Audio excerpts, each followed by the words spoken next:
यति बेला नेपालको संसदमा प्रधानमन्त्रीले सम्बोधन गरिसके पश्चात नेपाल र नेपालीहरूलाई झस्काउने काम भएको छ।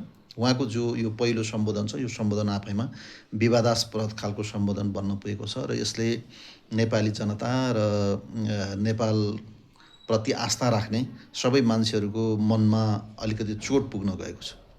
अब यो परिस्थिति कसरी सिर्जना भयो भन्ने सन्दर्भमा विभिन्न मान्छेहरूका विभिन्न अड्कलबाजीहरू छन्। जे जसरी भए पनि यो गलत भएको छ र गलतलाई सच्याउनुको हामीसँग कुनै विकल्प पनि हुँदैन। त्यसको नाताले प्रधानमन्त्री स्वयंले यो कुरा चाहिँ कमजोरी भएको कुरा स्वीकार गर्दै, प्रायश्चित गर्दै संसदको रेकर्डबाट यसलाई हटाउनुपर्छ। अन्यथा यो एउटा चाहिँ प्रधानमन्त्री कुनै एउटा सामान्य मान्छे होइन। उहाँले बोलेका कुराहरू प्रामाणिक कुराहरू हुन्। त्यसो हुँदाखेरि यो कालान्तरसम्म यसले चाहिँ असर गर्ने भएको हुनाले यो काम गर्नका निमित्त कुनै हिचकिचाहट गर्नु हुँदैन भन्ने लाग्छ। र यो विषयवस्तु किन उठान भयो, प्रधानमन्त्रीले किन यो कुरा चाहिँ सम्बोधन गर्नुभयो भन्ने सन्दर्भमा मलाई लाग्छ खास गरी भारत र चीनले जो अहिले बाटो खन्ने काम गरे र त्यसले चाहिँ एउटा साझा उनीहरू दुई देशको बिचमा चाहिँ सहमति भएर जे सम्झौताहरू भयो त्यसमा चाहिँ खास गरी जुन ठाउँ यो कालापानी चाहिँ नेपाल, भारत र चीनको साझा चाहिँ स्थल हो सीमाको हिसाबले, त्यो क्षेत्रका बारेमा कुनै पनि कुराको निर्णय गर्दाखेरि चाहिँ नेपाल सहितको उपस्थितिमा नै त्यो कुरा चाहिँ निर्णय गर्नुपर्ने थियो र दुई देशले मात्र गरेपछि नि एउटा समस्या चाहिँ अझ थप जटिल बनेको छ। र यो समस्याका विषयमा सरकारको तर्फबाट प्रश्न उठाउनु पर्ने क्षणमा हामी पुगिरहेका थियौँ र देशले यो विषयवस्तुलाई उठान गर्नुपर्ने चाहिँ परिस्थिति हाम्रो सामु थियो। यही बेलामा प्रधानमन्त्रीले उल्टै भारतको भूभागहरू नेपालले पनि हस्तक्षेप गरेको छ भन्ने कुराको अभिव्यक्ति जे जाहेर गर्नुभयो, यसले हाम्रो मुद्दा चाहिँ अझै कमजोर, अझै फितलो बनाएको छ र यो अहिले मात्र होइन कालान्तरसम्म यसले चाहिँ असर गर्छ भन्ने कुरामा दुविधा छैन। यो विषय किन उठान गर्नुभयो भन्ने सन्दर्भको कुरा गर्दाखेरि मलाई लाग्छ यो कालापानीको विषय जुन छ, यो विषय 2070 सालमा नेपालले आफ्नो चाहिँ नक्सा जारी गर्यो। त्यो नक्सामा हिजोदेखि भारतले कब्जा गर्दै आएको कालापानी क्षेत्रलाई समेटेर चुच्चे नक्सा जारी गरेको छ। त्यो चुच्चे नक्सा जारी गर्नुभन्दा पहिला भारतले आफ्नो चाहिँ नक्सा जारी गर्यो। त्यो नक्सा 2019मा जारी गरेको नक्सा चाहिँ नेपालको कालापानी क्षेत्रसहित समेटेर भारतले चाहिँ नक्सा जारी गरे पश्चात नेपालले पनि 70 सालमा यो नक्सा जारी गरेको थियो र यो नक्सा जारी गर्दाखेरि संसदको सर्वसम्मतिले र त्यस पछाडि सबै नेपालीहरूको साझा सहमतिका साथ यो नक्सा चाहिँ जारी भएको हो र यसको नेतृत्व पहल कदमी केपी ओलीले गर्नुभए पनि यो राष्ट्रिय सहमतिको विषय हो र यो स्वाभाविक कुरा पनि थियो। र यो विवाद चाहिँ कसरी उत्पन्न भयो भन्ने सन्दर्भको कुरा गर्दाखेरि चाहिँ नेपालको भूभाग हुँदाहुँदै पनि खास गरी 1962मा चीन र भारत बीचको जो लडाइँ भयो, त्यो लडाइँ पश्चात भारतलाई यो चाहिँ लिपुलेख लिम्पियाधुरा भएर चिनिया सेनाहरूले प्रवेश गर्ने र भारतमाथिको चाहिँ आक्रमण चाहिँ अरू सशक्त बन्न सक्ने खतरा देखेका कारणले नेपाल र भारतको सीमा क्षेत्रमा सैन्य चेकपोस्टहरू राख्नको निमित्त नेपाल सरकारसँग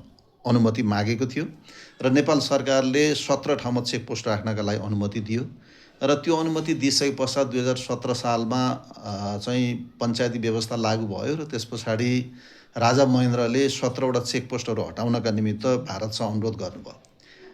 ती चेकपोस्टहरू हटाउने क्रममा अरू सबै चेकपोस्टहरू हटाइयो तर कालापानीमा रहेको चेकपोस्ट हटाइएन र त्यो चेकपोस्ट नहटाइसके पश्चात नेपाल सरकारको तर्फबाट त्यसमा जो अब्जेक्सन गर्नुपर्ने थियो अथवा त्यो हटाउनका लागि पुनः ताकेता गर्नुपर्ने थियो, ताकेता लाउने काम नभएर चुपचाप बस्ने काम भयो।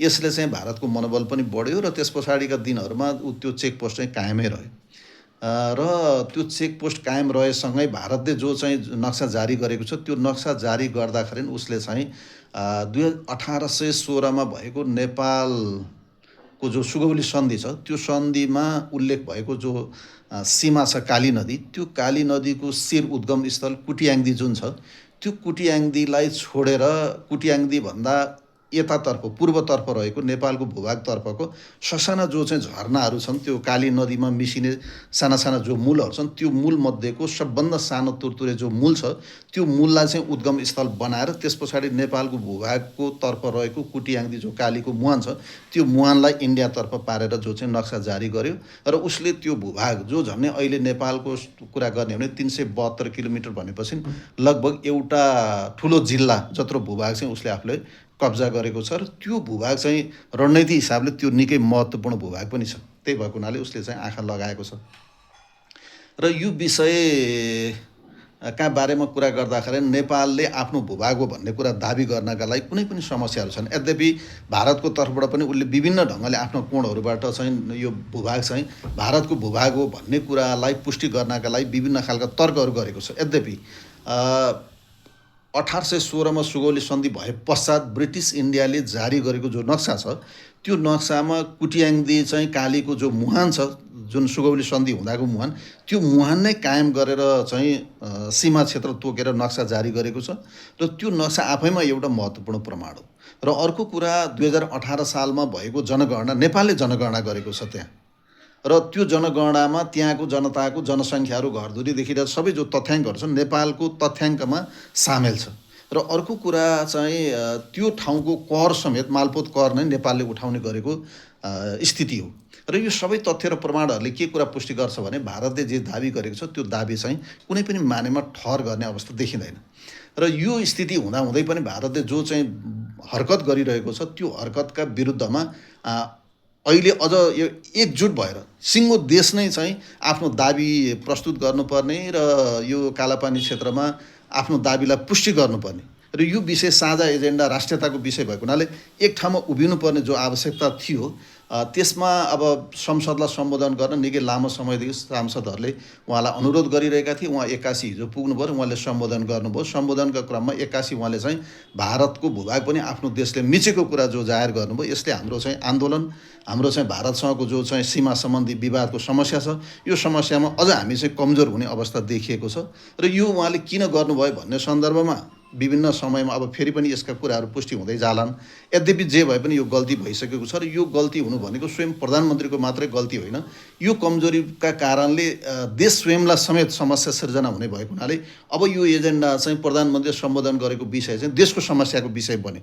त्यसो हुँदाखेरि राष्ट्रियताको विषय चाहिँ महत्त्वपूर्ण विषय भएको हुनाले प्रधानमन्त्रीले यसलाई चाहिँ गल्ती स्वीकार गर्नु र यसबाट रेकर्डबाट हटाउनु नै एउटा चाहिँ महानता हुन्छ भन्ने मलाई लाग्छ। त्यही वातावरण बन्नेछ भन्ने विश्वास पनि व्यक्त गर्न चाहन्छु। धन्यवाद।